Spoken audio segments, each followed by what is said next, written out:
सूरतिया बसल बा हो जा। दिनवा में सपनवा रतिया में अरमा, तोरे बिना दिलवा न लागे कहीं, तोहरा प्यार में डूबल बाईरा।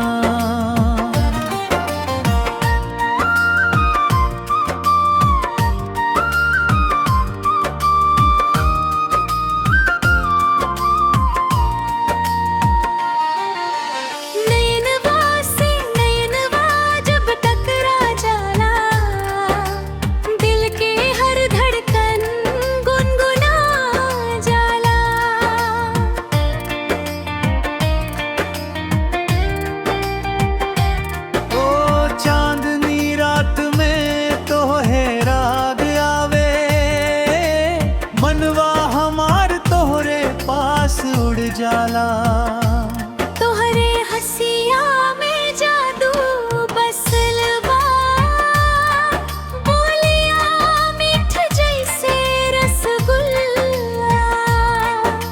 छूले बूता लागे सावन बरसे, प्यार के रंग में मैं भिंजल अंगना।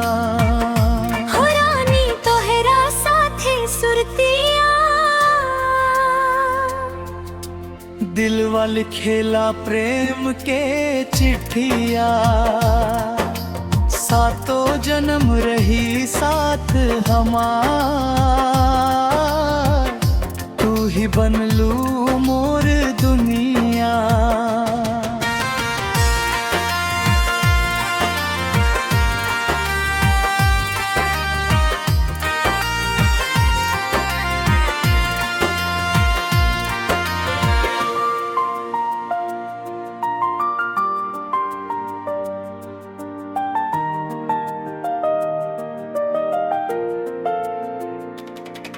गुरगाल पस लाली चमके, चुनरी हवा में धीरे लहराए।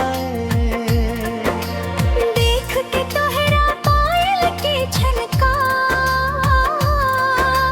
सगरी नगरिया मुस्काए। बाहिया में भर के रखब तोहरा, कभी न होखे दूरी सनम। तोहरा खातिर जानो दे देब, तू ही बनलू मोर धर्म। कोरस दोहराव दिलवा गावे प्यार के बतिया। सात रंग के सपना सजल बा, तू ही मोर चांदन रतिया।